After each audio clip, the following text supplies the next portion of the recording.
तो last turn पे हम लोग क्या डिस्कस कर रहे थे बताइए?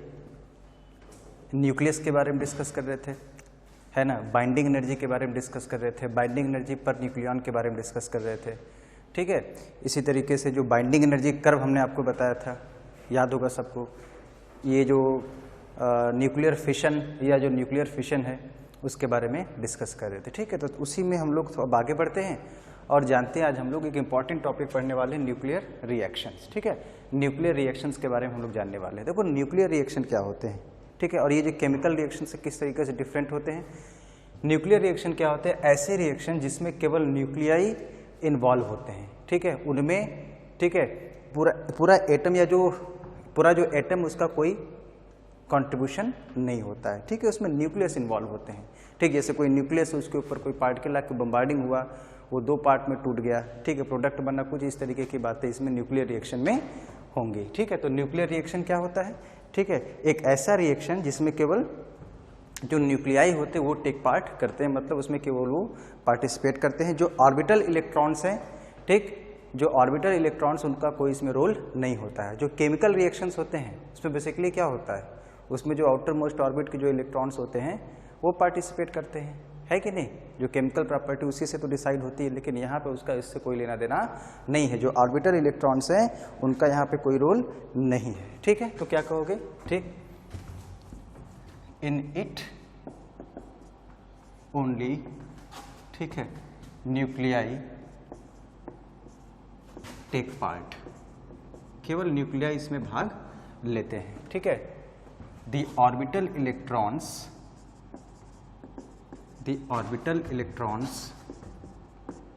ठीक,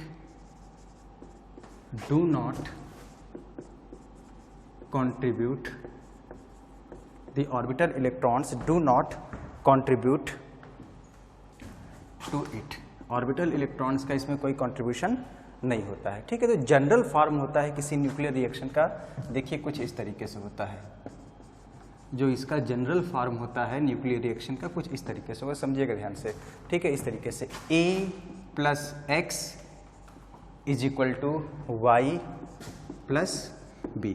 देखो है क्या, जैसे इसमें x हमारा एक टारगेट न्यूक्लियस है, x को कहते हैं टारगेट न्यूक्लियस, मतलब इस न्यूक्लियस के ऊपर कोई पार्टिकल है, ठीक है, जिसकी बम्बार्डिंग की गई, प्रोजेक्टाइल पार्टिकल ये है, ठीक है। तो A को हम लोग कहते हैं प्रोजेक्टाइल पार्टिकल, इसको हम लोग कहते हैं प्रोजेक्टाइल पार्टिकल, ठीक है। इसको हम लोग कहते हैं टारगेट न्यूक्लियस, ओके, इसको हम लोग कहते हैं टारगेट न्यूक्लियस। मतलब जब इस टारगेट न्यूक्लियस पे इस प्रोजेक्टाइल पार्टिकल को प्रोजेक्ट किया जाता है तो हमारा वाई बनता है और ये इस प्रकार कोई दूसरा पार्टिकल रिलीज यहाँ से होता है। जैसे आपने पढ़ा होगा यूरेनियम का जो कि विखंडन, फिशन, ठीक है, उसके ऊपर आपको पता है स्लो न्यूट्रॉन की बम्बार्डिंग की जाती है, ठीक है। तो क्रिप्टॉन, ठीक है, और बेरियम वगैरह बनता है और जो न्यूट्रॉन्स होते हैं उसमें बाहर निकलते हैं। तो आपने जरूर इस चीज़ को पढ़ा होगा, ठीक है। तो ये प्रोजेक्टाइल पार्टिकल, इसकी बम्बार्डिंग इस टारगेट न्यूक्लियस पे की जाती है, जिससे हमको ये मिलता है, इसको हम लोग कहते हैं रेसिडुअल न्यूक्लियस, या इसका एक नाम है और है, या इसको कहते हैं डॉटर न्यूक्लियस, ठीक है, इसको हम लोग कहते हैं डॉटर न्यूक्लियस। इसी तरीके इसको पेरेंट न्यूक्लियस भी कह सकते हैं चाहो तो, ठीक है, डॉटर न्यूक्लियस, ठीक। और ये हमारा कोई पार्टिकल हमारा बाहर निकला, ठीक है, इस पार्टिकल को हम लोग रेडिएशंस भी कह सकते हैं। आउटगोइंग पार्टिकल हमारा, इसको हम लोग रेडिएशन भी कह सकते हैं, ठीक है। तो ये हमारा क्या है, आउट गोइंग पार्टिकल, या इसको कह दो रेडिएशन, मतलब ये बाहर निकल रहा है। जैसे अल्फा हो गया, ये अल्फा हो सकता है, बीटा हो सकता है, ठीक है, तो न्यूट्रॉन हो सकता है, तो ये बाहर अपना इस तरीके से निकल गया। तो ये जनरल फॉर्म है, ठीक है, ये हमारा जनरल फॉर्म है। इसको हम लोग ऐसे भी लिख सकते हैं, इस चीज़ को, ये जो रिएक्शन, कभी कभी आप जब आप न्यूमेरिकल प्रॉब्लम्स आप करते हो, ठीक है, जब कभी आप न्यूमेरिकल प्रॉब्लम्स करते हो तो ये जो न्यूक्लियर रिएक्शन इस फॉर्म में भी लिखा होता है, ऐसा x a, b, y, इसको हम ऐसे भी लिख सकते हैं। तो अगर ऐसा कोई रिएक्शन लिखा हो इस तरीके, इसका मतलब ये एग्जैक्टली यही लिखा है, मतलब x हमारा टारगेट न्यूक्लियस है, ये न्यूक्लियस इस न्यूक्लियस में कन्वर्ट हुआ, किसके हेल्प से, जो पहला लिखा है इसकी बम्बार्डिंग की गई होगी, और बम्बार्डिंग के बाद कोई रेसिडु, जो हमारा आउटगोइंग पार्टिकल या जो रेडिएशन वो बी हमारा है, ठीक है। तो इस रिएक्शन को हम लोग ऐसे भी लिख सकते हैं। तो ये ध्यान देने वाली बात मेरे भाई है, ठीक है। तो इस तरीके से भी लिख सकते हैं।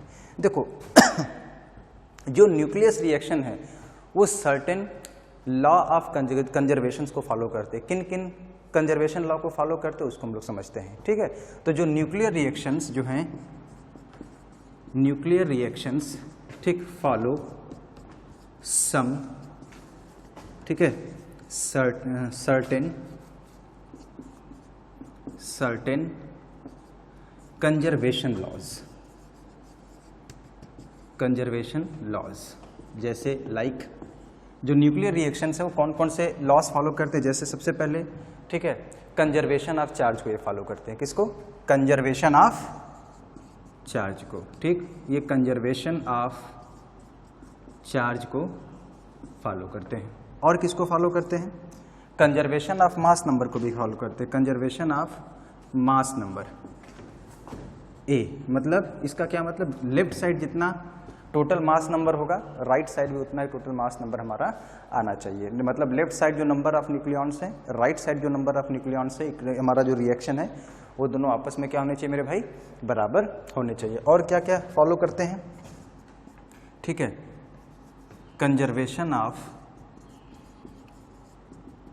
ठीक है, एनर्जी को भी फॉलो करते हैं, ठीक है, लीनियर मोमेंटम को फॉलो करते हैं, कंजर्वेशन ऑफ लीनियर मोमेंटम को भी ये फॉलो करते हैं, और ठीक है, conservation of what, angular momentum, इन सब को ये फॉलो करते हैं। कंजर्वेशन ऑफ एंगुलर मोमेंटम, इन सारे लॉस को ये फॉलो करते हैं, ठीक है। तो समझ में आ गया होगा ये सब बातें, ये सब चीज़ों को हम लोग आगे अभी थोड़ी देर में यूज़ करने वाले हैं। क्या क्या बताया फिर से पूरा एक बार समझ लीजिए अच्छे से। न्यूक्लियर रिएक्शन क्या होता है? ऐसे रिएक्शंस जिसमें केवल न्यूक्लियाई टेक पार्ट करते हैं, ठीक, जो ऑर्बिटल इलेक्ट्रॉन्स उनका कोई इसमें रोल नहीं होता है, ऐसे रिएक्शंस को हम लोग कहते हैं न्यूक्लियर रिएक्शन, ठीक है। जो न्यूक्लियर रिएक्शन का जनरल फॉर्म इस तरीके से होता है, A + X = Y + B। इसमें A क्या है? बम्बार्डिंग पार्टिकल है, projectile particle, X target nucleus, मतलब इस न्यूक्लियस के ऊपर A के प्रोजेक्शन किया जाएगा, जिससे हमारा Y न्यूक्लियस बनता है। उस Y न्यूक्लियस को रेसिडुअल न्यूक्लियस या डॉटर न्यूक्लियस कहते हैं, और उसके साथ कोई हमारा रेडिएशन बाहर निकलता है, जैसे अल्फा बीटा आपने पढ़ा होगा, बाहर निकलते हैं, ठीक है। तो इसको आउटगोइंग पार्टिकल या रेडिएशन बोलते हैं, ठीक। इसी चीज़ को हम लोग शॉर्ट में कैसे लिख सकते हैं? X, A, B और Y ऐसे लिख सकते हैं। इसका मतलब समझिएगा, क्वेश्चन में ऐसा आपको दिया हुआ मिल सकता है। इसका मतलब ये होता है कि इस X टारगेट न्यूक्लियस पर इस A की बम्बार्डिंग की गई, जिससे हमारा ये डॉटर न्यूक्लियस Y बना, और ये एक पार्टिकल बाहर B निकला, आउटगोइंग पार्टिकल, ठीक। जो न्यूक्लियर रिएक्शंस हैं कुछ कंजर्वेशन लॉस को फॉलो करते हैं, लॉ ऑफ कंजर्वेशन कुछ हैं जो फॉलो करते हैं। कौन कौन से कंजर्वेशन लॉस को फॉलो करते हैं? चार्ज का कंजर्व रहता है, लेफ्ट साइड और राइट साइड चार्ज बराबर होंगे। दूसरा, मास नंबर का कंजर्वेशन, मतलब लेफ्ट साइड और राइट साइड, ठीक है, जो हमारा क्या कहते हैं, मास नंबर है, जो नंबर ऑफ न्यूक्लियॉन्स है वो जो कि कंजर्व रहेंगे। तीसरा, इसी तरीके से एनर्जी कंजर्व होती है इसमें, ठीक है, मोमेंटम कंजर्व होता है, और एंगुलर मोमेंटम, लीनियर मोमेंटम, सब कुछ इसमें क्या होता है? कंजर्व रहता है। ओके, चलिए, बहुत बढ़िया। अब क्या जानेंगे हम लोग इसमें? क्यू वैल्यू, किसी न्यूक्लियर रिएक्शन की क्यू वैल्यू क्या होती है, ठीक है। देखिएगा, तो Q value of a nuclear reaction, okay. देखो, Q value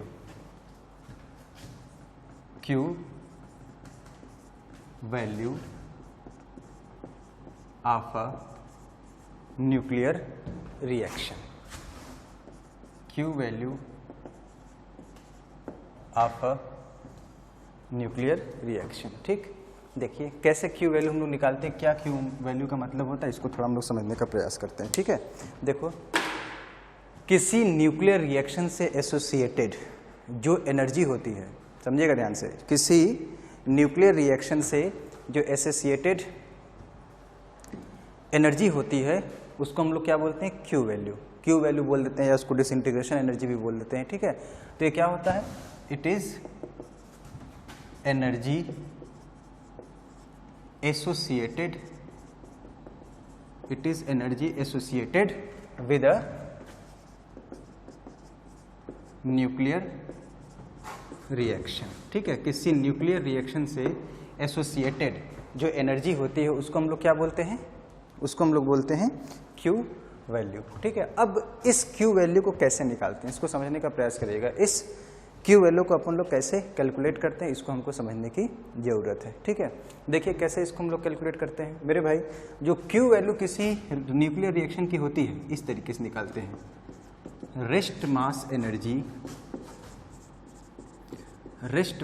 energy of initial particle या इनिशियल कॉन्स्टिट्यूएंट्स जो भी लिख लो, minus rest mass energy of final particles. ठीक है, ये हमारा इस तरीके से हम लोग Q वैल्यू किसी रिएक्शन की निकालते हैं। देखो Q वैल्यू बेसिकली क्या है, जैसे ऐसा हो सकता है ना जैसे कोई न्यूक्लियर रिएक्शन है तो उसमें एनर्जी रिलीज हो रही है, तो कितनी एनर्जी रिलीज हो रही है वो Q वैल्यू बताएगा।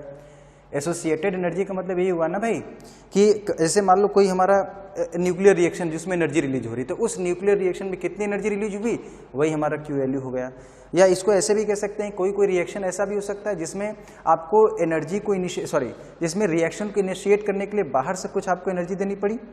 ठीक है, तो जितनी एनर्जी रिएक्शन को इनिशिएट करने के लिए आपको देनी पड़ी वही उस रिएक्शन की क्या है Q वैल्यू। तो यही एसोसिएटेड एनर्जी हुई है कि नहीं, चाहे रिलीज हो रही चाहे आपको उसमें एब्जॉर्ब करानी पड़ी, तो ये हमारा कहलाता है Q वैल्यू। ठीक है, जैसे एक जनरल इक्वेशन हम लोग लेते हैं जो था A + x = y + b। अब इस सबका मतलब अभी मैंने थोड़ी देर पहले बताया। अब इसकी मुझे Q वैल्यू निकालनी है। ठीक है, तो जो Q वैल्यू होगी वो किसके बराबर है, rest mass energy of initial particle, मतलब इसके corresponding rest mass energy minus इसके corresponding rest mass energy. Initial particle का मतलब क्या, रिएक्टेंट्स, और फाइनल पार्टिकल्स का मतलब क्या, प्रोडक्ट जो हमारा बन रहा है। ठीक है, तो क्या कहोगे Q वैल्यू बताइए, mass of A plus mass of x into c²। This is rest mass energy of this initial particles minus mass of what, this y mass of b into c²। ठीक है, ये हमारा हो गया। इस चीज को देखो मैं ऐसे लिख सकता हूँ, Q = ma plus mx minus my plus mb into what, c²। क्या इसको मैं ऐसे कह सकता हूँ। अच्छा जरा देखो, ये चीज़ आपने पढ़ी है, अभी इसके पहले लेक्चर में पढ़ाया था। ये चीज़ क्या है, मास डिफेक्ट है कि नहीं, mass of reactant minus mass of product, इसी को हम लोग क्या बोलते हैं, मास डिफेक्ट बोलते हैं। तो इस चीज़ को मैं लिख सकता हूँ कितना, डेल्टा Q बराबर delta m into c²। Delta m क्या है हमारा, मास डिफेक्ट, और मास डिफेक्ट अच्छे से आपको पता है, मास डिफेक्ट क्या होता है, वही mass of reactant minus mass of product. इस तरीके से हम लोग क्या कर सकते हैं, Q वैल्यू निकाल सकते हैं। तो बहुत सारी बातें हम लोग अभी Q वैल्यू के बारे में करने वाले हैं, तो अच्छे से सारी बात आप लोग सुनिएगा। ठीक है, तो ये हमारा हो गया Q वैल्यू। ओके, अच्छा ये हो गया Q वैल्यू। अच्छा, अगर मैं कह दूँ डेल्टा M, यदि डेल्टा M किस में हो, ठीक है, इन AMU, ये हमारा एटॉमिक मास यूनिट में हो, तो हमारा जो Q वैल्यू आ जाएगा, जैसे हमने इसमें से इसको घटाया, इसके मास में से इसके मास को घटाया, सब AMU में है, तो डेल्टा M इंटू c² मैंने प्रूफ किया था, ये किसके बराबर होता है बताइए, ये आपका होता है 931.5 into delta M mega electron volt में इसको निकाल सकते हैं। तो इसको मैं कह सकता हूँ डेल्टा M इंटू 931 या 931.5 लिख सकते हो मेगा इलेक्ट्रॉन वोल्ट। ये हमारा Q वैल्यू डायरेक्टली हमारा मेगा इलेक्ट्रॉन वोल्ट में आ जाएगा, क्योंकि आपको पता है हम लोग जो भी एनर्जी है उसको, जो न्यूक्लियर रिएक्शन में जो एनर्जी रिलीज हो रही है, ठीक है, वो सब मास डिफेक्ट के कारण है। ठीक है, और जो मासेस डिफेक्ट होते हैं, ठीक, वो AMU में होते हैं, है कि नहीं। तो हम लोग कौन सा जो अच्छा जो यूनिट होता है वो कौन सा होता है हमारा, ये मेगा इलेक्ट्रॉन वोल्ट या मिलियन इलेक्ट्रॉन वोल्ट। तो इस तरीके से हम लोग इसको कैलकुलेट कर सकते हैं। ठीक है, अच्छा, और इसमें क्या क्या बता सकते हैं और क्या क्या बातें कर सकते हैं इसमें समझिएगा। अब ये जो जैसे मान लो कि एनर्जी रिलीज हुई, जैसे कि अब समझिएगा ध्यान से, जैसे मान लो कि ये एनर्जी रिलीज, इतनी एनर्जी इस न्यूक्लियर रिएक्शन में रिलीज हुई, मान लीजिए क्या हो रही है, रिलीज हो रही है, मैं रिलीज बोल रहा हूँ, एब्जॉर्ब नहीं। मान लीजिए कि ये जो एनर्जी इतनी रिलीज हुई, तो ये एनर्जी आखिर जाती कहाँ है, समझिएगा ध्यान से, ये एनर्जी आखिर जाती कहाँ है। ये एनर्जी बेसिकली जो प्रोडक्ट हमारे हैं, ठीक है, इनके द्वारा शेयर कर ली जाती है, जो प्रोडक्ट न्यूक्लियाई हैं उनके द्वारा शेयर कर ली जाती है in the form of kinetic energy. आप जरा सोचो हुआ क्या, इसकी बम्बार्डिंग आपने इस पे कराई, इससे ये बना और ये बना और एनर्जी रिलीज हुई। तब ऐसा थोड़ी कि ये यहीं रह जाएगा, एनर्जी उस पर धुआं बन के निकल जाएगी, ऐसा नहीं होगा।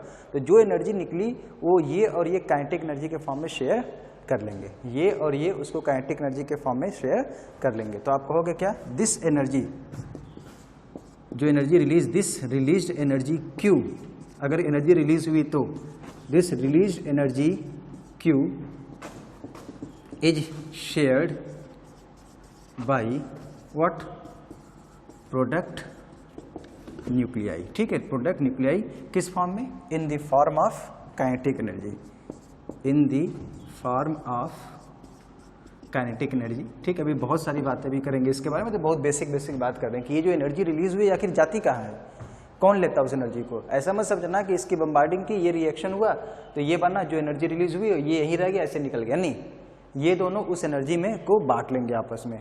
ठीक है, conservation of energy, momentum conservation, ये सारे लॉज लगाएंगे।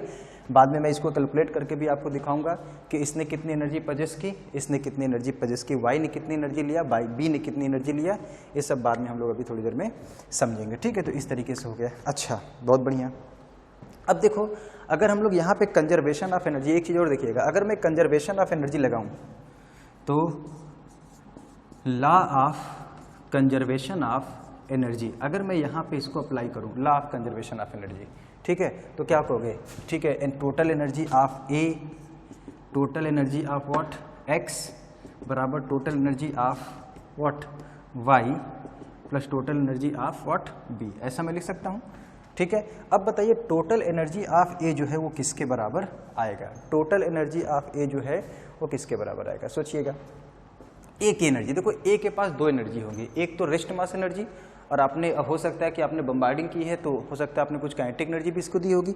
ठीक है, तो आपकी इसके पास दो एनर्जी है।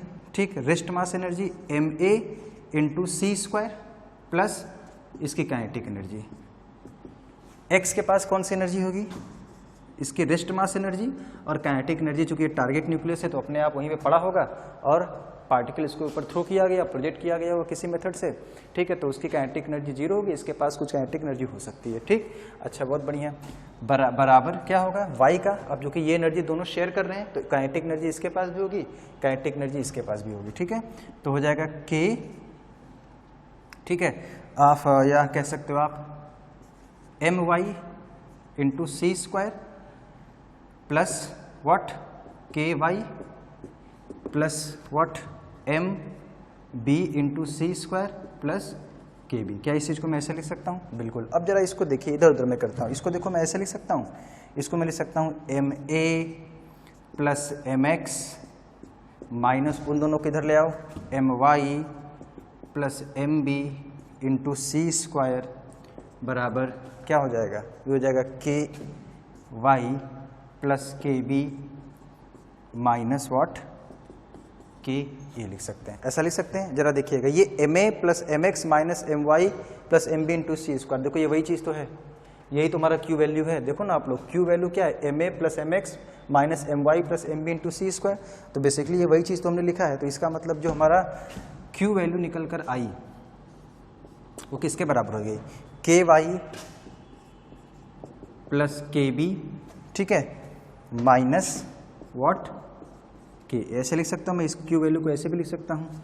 ठीक है, तो इसका मतलब जो क्यू वैल्यू आई वो किसके बराबर आया, this is kinetic energy of, ठीक है, final particles, kinetic energy of final particles minus kinetic energy of initial particles. ठीक है, इस तरीके से भी हम लोग क्यू वैल्यू को क्या कर सकते हैं, निकाल सकते हैं। Kinetic energy of final particles minus kinetic,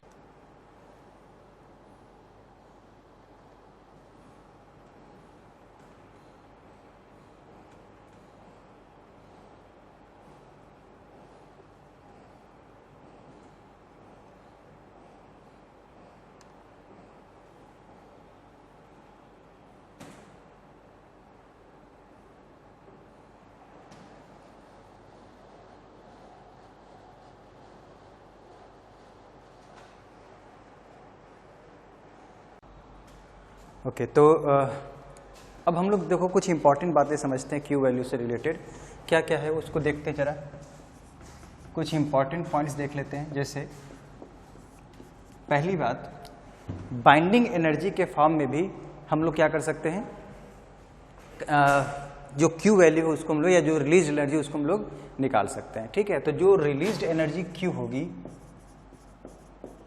ठीक है, जो रिलीज्ड एनर्जी Q होगी इसको हम लोग ऐसे भी निकाल सकते हैं, समझिएगा, binding energy of final particles minus binding energy of initial particle. ये बहुत इंपॉर्टेंट रिजल्ट है, इसको आपको समझना है।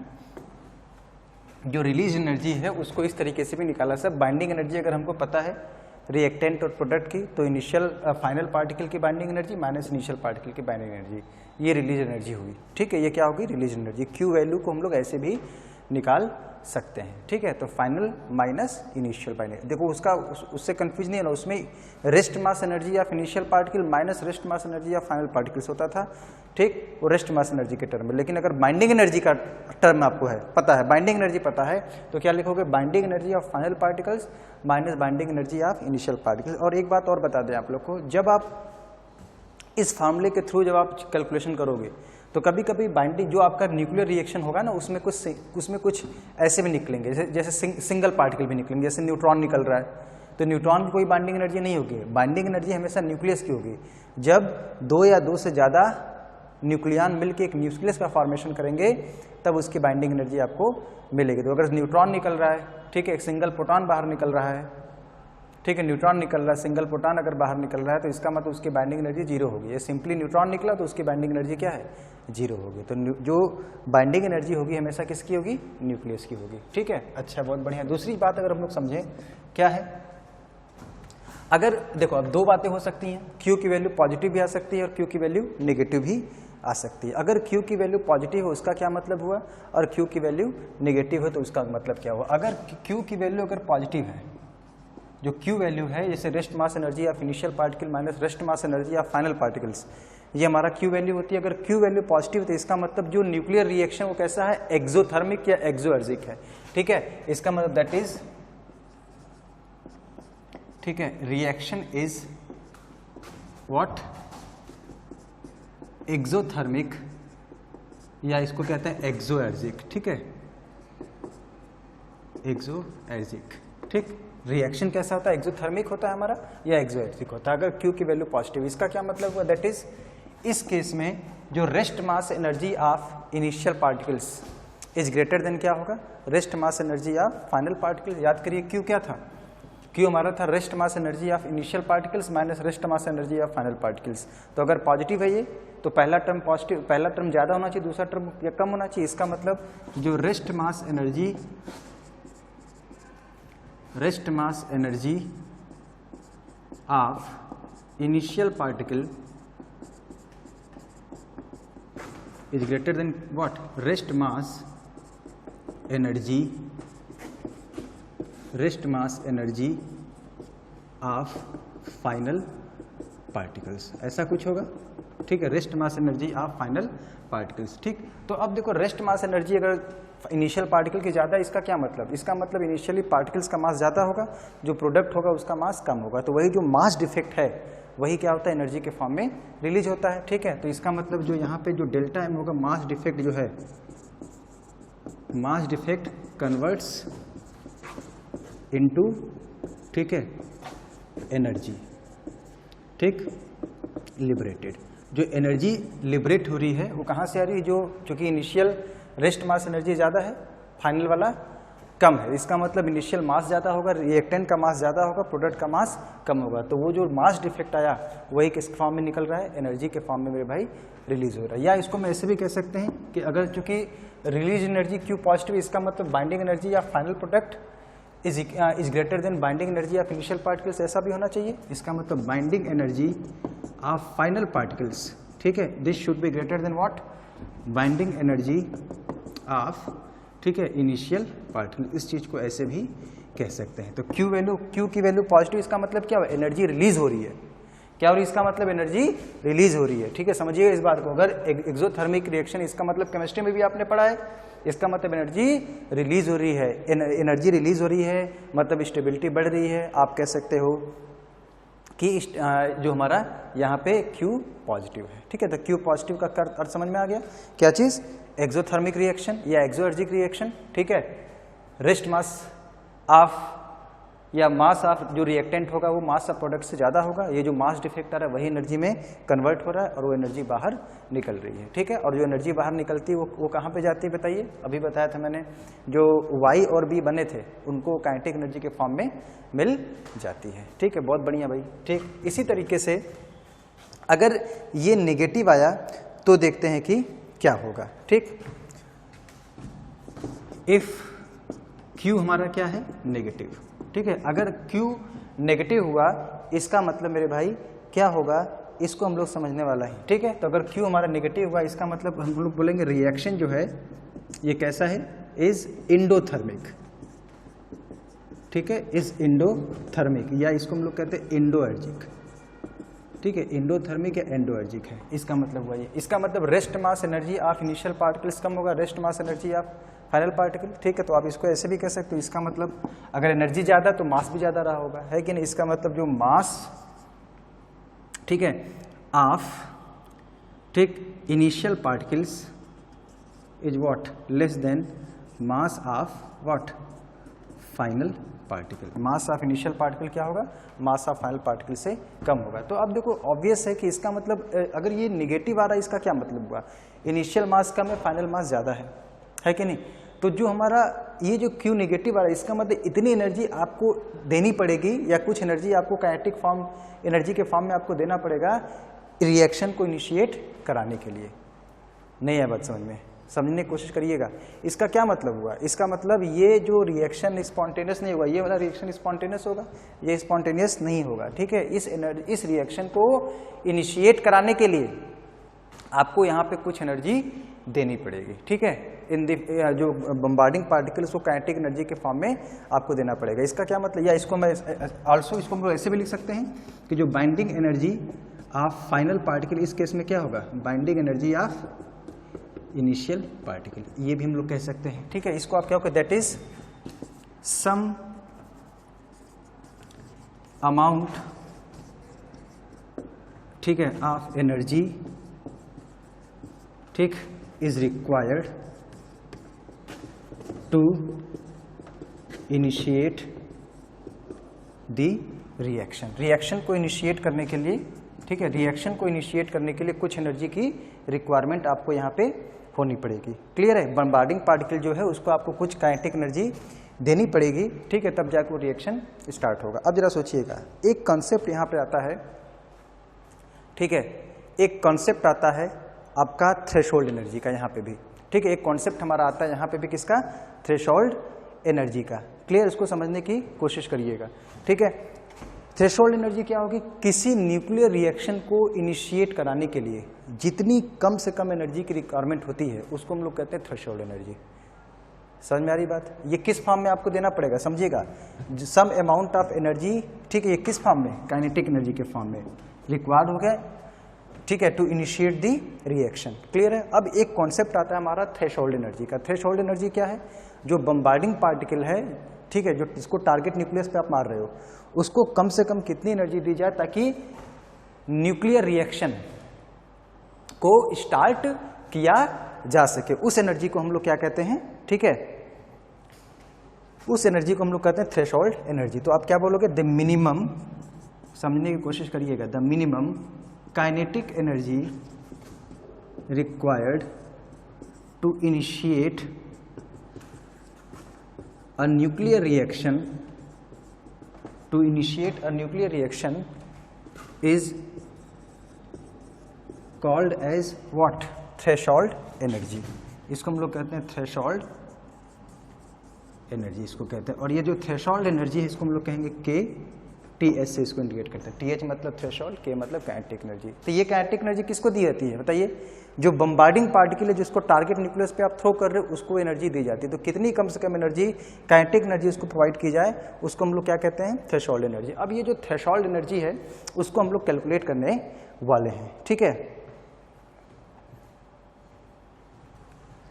तो देखिए इसको कैसे हम लोग कैलकुलेट करते हैं, ध्यान दीजिएगा। तो इसको मिटा दे पहले।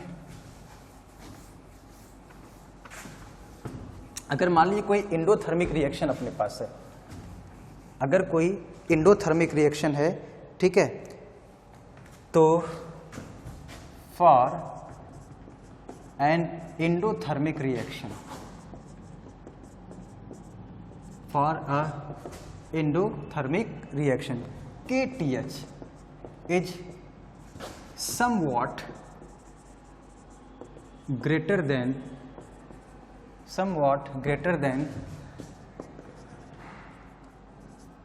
Q। इस बात को समझिए। अच्छा, आपको ऐसा लगता होगा कि इसे एंडोथर्मिक रिएक्शन में जो Q एनर्जी, हमारा जो Q वैल्यू निगेटिव आई, इसका मतलब इतनी एनर्जी हमको देना चाहिए उसको स्टार्ट करने के लिए, लेकिन रियलिटी थोड़ा डिफरेंट है। समझने की कोशिश करिएगा।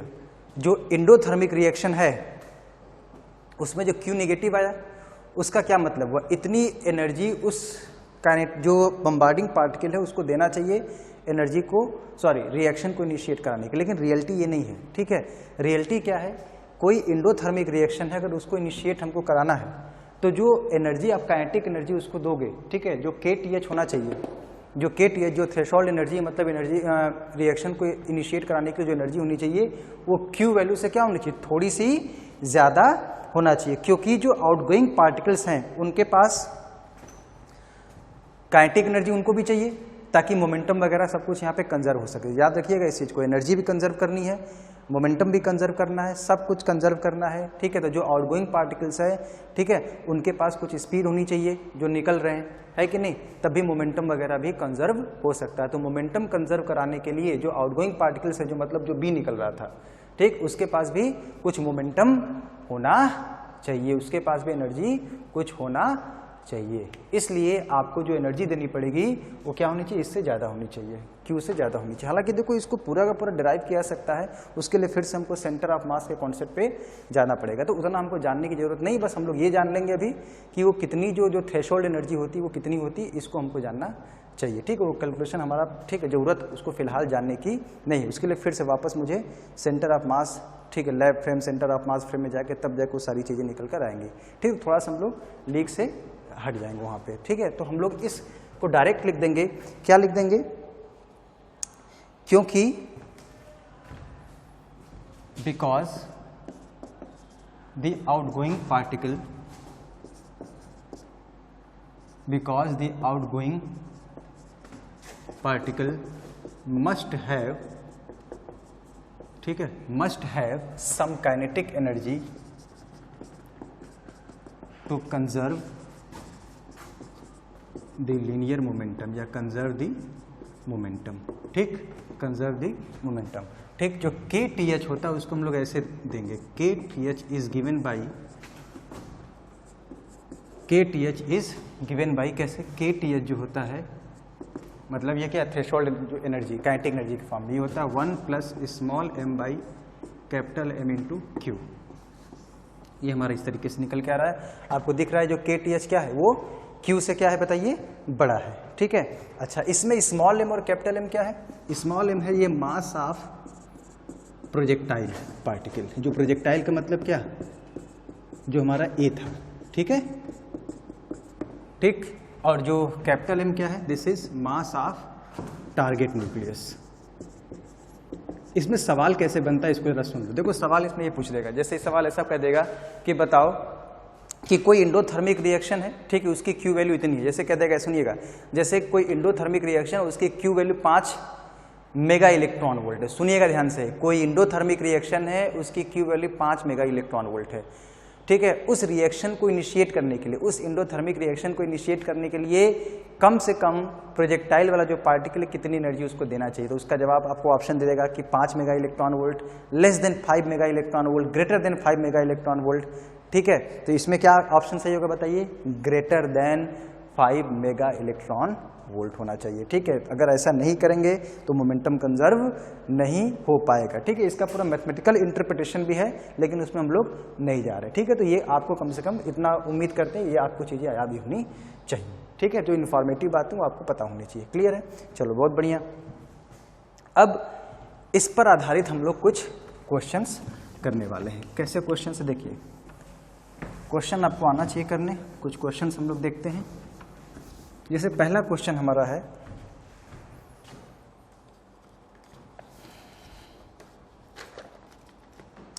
द बाइंडिंग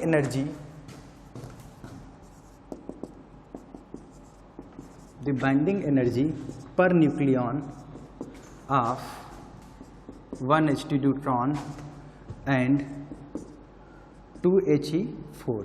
ठीक है, देखो बाइंडिंग एनर्जी नहीं लिखा है, क्या लिखा है? बाइंडिंग एनर्जी पर न्यूक्लियॉन लिखा है। ठीक, ये कितना कितना है? ठीक, R 1.1 mega electron volt and 7 mega electron volt respectively. ठीक है, रिस्पेक्टिवली। ठीक, ये इन दोनों का दे रखा है। ओके, इफ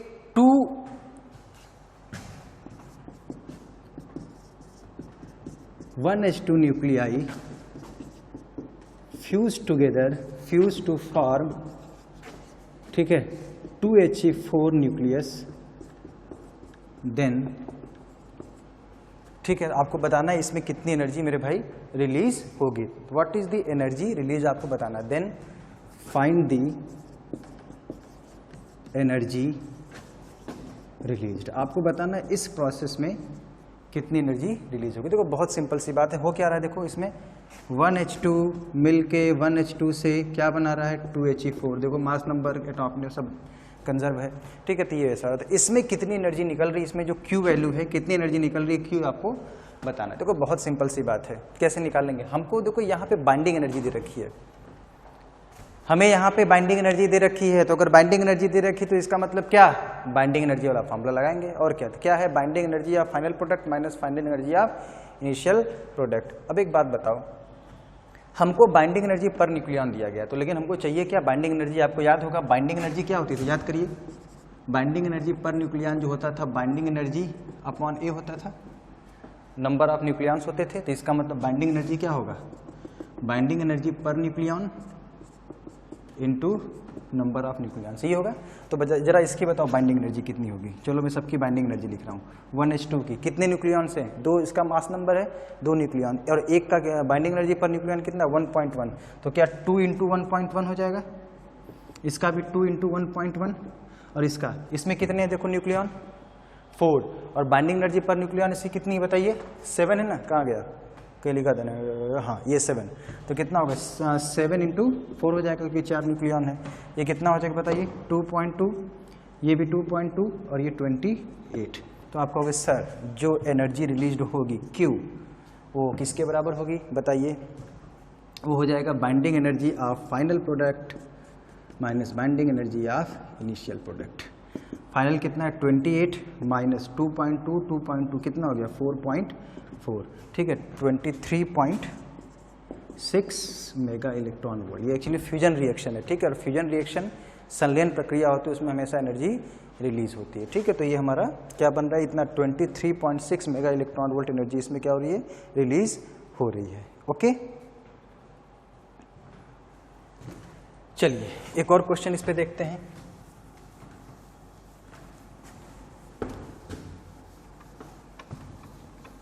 एक रिएक्शन आपको दिया गया है, देखिए एक न्यूक्लियर रिएक्शन दिया गया है। 1H3 प्लस 1H3, ठीक है, इक्वल्स 2He4 प्लस कितना हो जाएगा? 3 3 6 0N1 न्यूट्रॉन। तो सही हो जाएंगे 3 3 6? नहीं, सही नहीं, इसका मतलब इसको 2 कर लेते हैं। ठीक है, 1H2 1H3 2He4 अभी सही हो गया सब। ठीक है, इस तरीके से दे रखा है। अब आपको ये दे रखा है द बाइंडिंग एनर्जी, इस बार binding energy of 1H2 1H3 and 2He4 are A, B and C respectively. ठीक, find Q value of reaction, या एनर्जी रिलीज पूछ दिया, ये पूछा है। Q वैल्यू आपका रिएक्शन पूछा है। इसकी बाइंडिंग एनर्जी A है, इसकी B है, इसकी C है। ठीक, इसका नहीं दिया गया है। अभी मैंने बताया था क्या, जो सिंगल न्यूक्लियॉन होता है, सिंगल पार्टिकल होता है, उसकी बाइंडिंग एनर्जी 0 होती है, उसकी कोई बाइंडिंग एनर्जी कैलकुलेट नहीं करना है। ठीक है, कोई ये सवाल मैंने इसलिए उठाया ताकि आपको इसको देख के कन्फ्यूजन नहीं होना चाहिए कि सर इसकी पता है, इसकी पता है, इसकी दिया नहीं, हम लोग क्या करेंगे? इसकी 0 होगी, क्योंकि वो सिंगल न्यूक्लियॉन है। ठीक, कोई फॉर्मेशन नहीं हो रहा है। ऐसा जब तक न्यूक्लियॉन्स फॉर्म नहीं करेंगे, न्यूक्लियॉन जो कि मिल के किसी न्यूक्लियस का फॉर्मेशन नहीं करेंगे, तब तक कोई बाइंडिंग एनर्जी कॉन्सेप्ट नहीं आएगा, कोई बॉन्डिंग एनर्जी नहीं आएगी। यहाँ पे एक न्यूक्लियस है, ये न्यूक्लियस है, ये न्यूक्लियस, लेकिन ये कोई न्यूक्लियस नहीं है। तो क्या कहोगे, बाइंडिंग एनर्जी, सॉरी जो क्यू वैल्यू होगी बाइंडिंग एनर्जी ऑफ प्रोडक्ट कितनी है, C minus binding energy of reactant A plus B, यानी इसका आंसर होगा C minus A minus B, ये इसका जवाब होगा। ठीक है,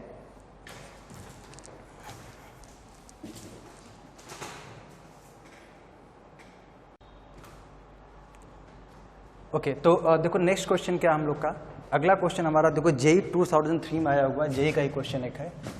ठीक है, इसको करते हैं हम लोग। सवाल हमारा ये है इस बार कि a nucleus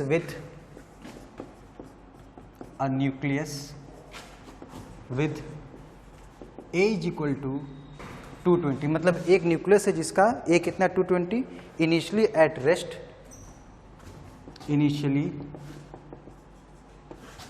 at rest emits an alpha particle, ठीक है, an alpha particle, एक हमारे पास न्यूक्लियस है जिसका मास नंबर 220 है, ये क्या करता है, एक अल्फा पार्टिकल को एमिट कर रहा है। ठीक है, अब बोल रखा है if Q value of reaction is 5.5 mega electron volt, then calculate the kinetic energy of alpha particle. तो बढ़िया सवाल है, ध्यान से देखिएगा ना, IIT-JEE में आया हुआ सवाल यह है।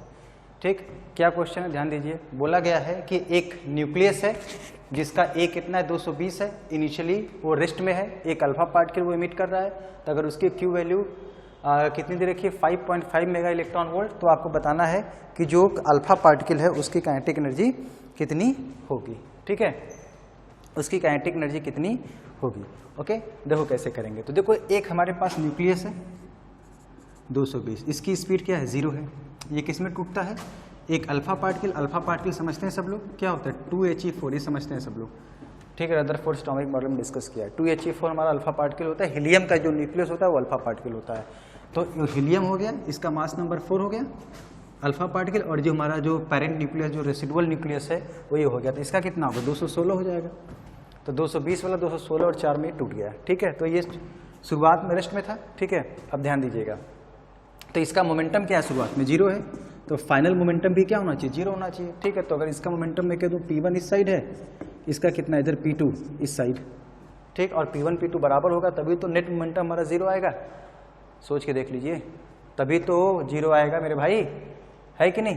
तो क्या कहोगे, मोमेंटम कंजर्वेशन की अगर हम लोग बात करें, मोमेंटम अगर हम लोग कंजर्व कराएं तो कहेंगे सर P1 बराबर क्या होना चाहिए P2 होना चाहिए।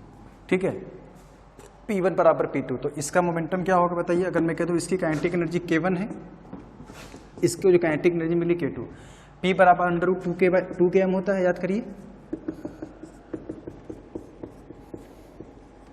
ये होता है ना, ये सबको याद होगा, K बराबर P²/2m या P बराबर √2km होता है ना, क्लियर। तो P बराबर √2km होता है, तो इसको मैं क्या ले सकता हूँ बताइए, इसको मैं कह सकता हूँ P1 का मतलब √2k1 और इसका मास कितना है 4 इज इक्वल टू √2k2 और इसका मास कितना है 216। ओके, तो यहाँ आप मुझे बताओ कितना हो जाएगा, ये अंडर रूट खत्म हो गया। ठीक है, 2 से 2 गया, तो K1 इज इक्वल टू 4 5 है ना, 5 5 पर 20 4 2 को 16 54 K2, ये एक इक्वेशन हो गया। ठीक है, क्या आ गया K1 बराबर 54 K2, एक रिलेशन हमारा यहाँ से आ गया। जो दूसरा रिलेशन आएगा हमारा, अब देखो मैंने क्या बताया था, जो भी एनर्जी रिलीज हो रही है इसकी क्यू वैल्यू कितनी दे रखी है बताइए, 5.5, पॉजिटिव है 5.5 मेगा इलेक्ट्रॉन वोल्ट, मतलब इतनी एनर्जी रिलीज की होगी।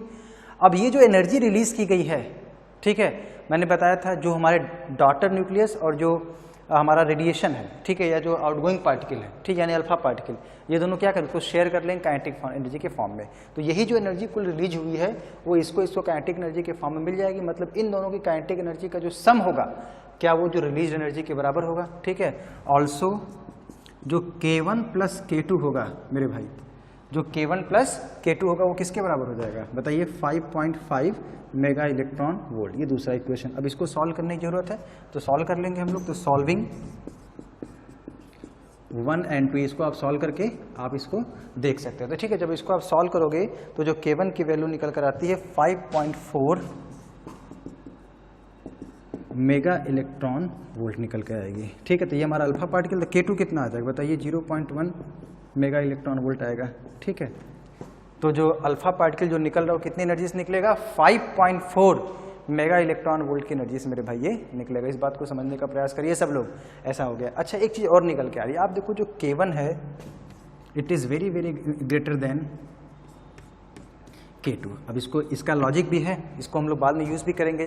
ठीक है, जब मैं आपको अल्फा पार्टिकल अल्फा डीके पढ़ाऊंगा तो ये सब बातें मैं करूंगा आपसे वहाँ पे रेडियो एक्टिविटी में। तो K1 ग्रेटर देन क्या निकल के आ गया बताइए, K2 निकल गया। ठीक है, K1 ग्रेटर देन K2 निकल कर आ गया। ठीक, इससे क्या पता चला, इससे ये पता चला कि जो हमारे प्रोडक्ट में जो हल्का पार्टिकल है, जो रेडिएशन है, उसके पास काइनेटिक एनर्जी बहुत ज़्यादा होती है। जो रेसिडुअल जो पार्टिकल हमारा है, जो डॉटर न्यूक्लियस है, जो भारी पार्टिकल, उसके पास काइनेटिक एनर्जी कम होगी। ठीक है ना, और यही रीजन है कि देखो जो अल्फा पार्टिकल वगैरह जो बाहर निकलते हैं, ठीक है, उनकी स्पीड बहुत ज़्यादा होती है। ये अल्फा बीटा जो भी बाहर निकलते हैं उनकी स्पीड बहुत ज़्यादा होती है, लगभग 10⁶ मीटर पर सेकंड के आसपास उसकी स्पीड होती है, 10⁶, 10⁷।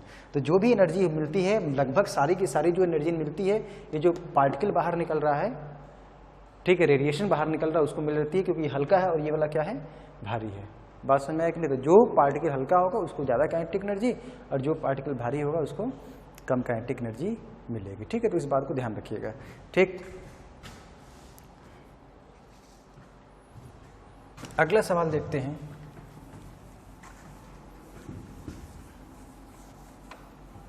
देखिए, एक और बढ़िया सवाल करते हैं, मोल कॉन्सेप्ट पर बेस्ड है। क्या है क्वेश्चन?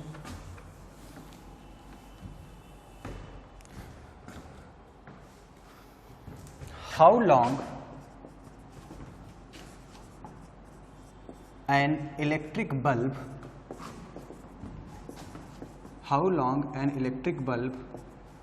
of power 100 watt, ठीक है, एक इलेक्ट्रिक बल्ब है जिसका पावर कितना है, 100 वाट, can be kept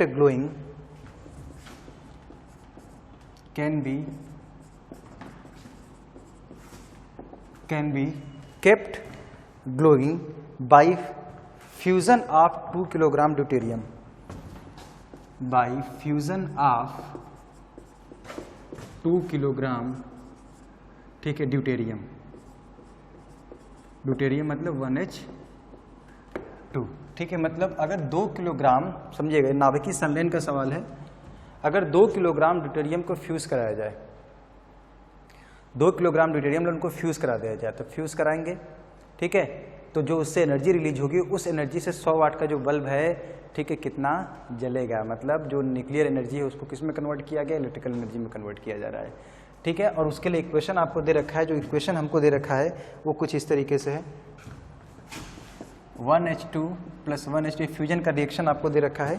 ठीक है, 1H2 + 1H2 = 2He3 + 0N1, ठीक है, + 3.2 मेगा इलेक्ट्रॉन वोल्ट एनर्जी। मतलब जब 2 ड्यूटेरियम के जो न्यूक्लियाई हैं जब वो फ्यूज करते हैं, ठीक है, तो इस फ्यूजन प्रोसेस में क्या होता है, 3.2 मेगा इलेक्ट्रॉन वोल्ट की जो एनर्जी वो रिलीज होती है।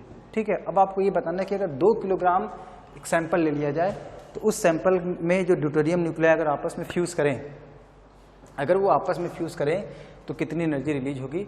मेरे प्यारे दोस्तों, ये आपको समझना है। ठीक है, चलो देखते हैं। तो सबसे पहले ये देखते हैं कि 2 किलोग्राम में आखिर कितने ड्यूटेरियम होंगे। नहीं, 2 किलोग्राम में कितने ड्यूटेरियम होंगे, सबसे पहले इस बात की हम लोग चर्चा कर लेते हैं। ठीक है, तो देखिए, नंबर ऑफ, ठीक है, 1H2 इन 2 किलोग्राम सैंपल, सोचिए कितने होंगे, जरा सोचिए। मैंने बताया था आप लोग को, याद करिए, मैंने बताया था अगर आपको A ग्राम दिया गया है, A ग्राम का मतलब होता है 1 मोल, ठीक है, 1 मोल ऑफ एटम, या न्यूक्लियस जो भी कर लो, हमने बताया था ना, अगर A ग्राम दिया गया है और AMU होता है तो वो क्या होता है, 1 न्यूक्लियस का मास होता है, और A ग्राम में दिया होता है तो 1 मोल का ऑफ एटम होता है। ये इसका मतलब, ये पढ़ा रखा है हमने शुरुआत में ही। अच्छा, तो 1H2 ड्यूटेरियम का मास नंबर कितना है, 2। इसका मतलब 2 ग्राम का मतलब कितना होगा, 2 ग्राम 1H2। सोचो 2 ग्राम 1H2 का मतलब क्या हो जाएगा, ये इसका मास नंबर 2 है, तो 2 ग्राम ड्यूटेरियम क्या मतलब हो जाएगा, 1 मोल ऑफ ड्यूटेरियम, है कि नहीं। 2 ग्राम का मतलब, तो 2000 ग्राम का मतलब कितना होगा, 2000 ग्राम या 2 किलो। इसका क्या मतलब होगा, इसका मतलब होगा, ठीक है, 1 मोल इंटू, भाई 2 ग्राम में इतना है 1 मोल, तो 2000 में होगा तो 1 मोल इंटू कितना, बोलो 1 मोल का मतलब कितना होता है, पहले 1 मोल पता है, Na हुआ एवोगैड्रो नंबर। तो अभी कितना हो जाएगा, Na 2 ग्राम में था, तो 2000 ग्राम में कितना होगा, Na इंटू 10⁻³ होगा कि नहीं हो जाएगा, बताइए। तो हमारा कितना आ जाएगा, Na एवोगैड्रो नंबर इंटू 10⁻³ ये लॉजिक हमने पहले ही बता रखा है आप लोग को, ठीक है। मतलब कितने नंबर्स हो जाएंगे बताइए, ये हमारा जाएगा 6.02 इंटू 10⁻23 होता है एवोगैड्रो नंबर इंटू 10⁻3, मतलब 6.02 इंटू 10⁻26। तो 2 किलोग्राम में इतने ड्यूटेरियम के न्यूक्लिया उसमें मेरे भाई होंगे, ठीक है। तो अब जरा सोचो, 2 ड्यूटेरियम मिलके, भाई एक न्यूक्लियर रिएक्शन में, इस तरीके का जो एक न्यूक्लियर रिएक्शन है उसमें कितने ड्यूटेरियम के जो न्यूक्लियाई हो इन्वॉल्व हैं, 2। तो अब इतने अगर हमारे पास हैं तो कितने रिएक्शंस बनेंगे, 2 से डिवाइड कर लेंगे। तो आपसे पूछा जाए कि बताओ नंबर ऑफ रिएक्शंस, समझिएगा, जो नंबर ऑफ रिएक्शंस होंगे वो किसके बराबर होंगे, ये हो जाएंगे मेरे प्यारे दोस्तों 6.02 इंटू 10⁻26/2, ये निकल कर आएगा 3.01 इंटू 10⁻26। तो कुल मिला के इतने रिएक्शंस होंगे, नहीं इतने रिएक्शंस होंगे। अब जरा सोचो, एक रिएक्शन में मेरे भाई, एक रिएक्शन में इतनी एनर्जी रिलीज हुई, तो मुझे बताओ अगर कुल इतने रिएक्शंस हुए तो कुल कितनी एनर्जी रिलीज हुई बताओ। तो इसका मतलब जो टोटल एनर्जी रिलीज्ड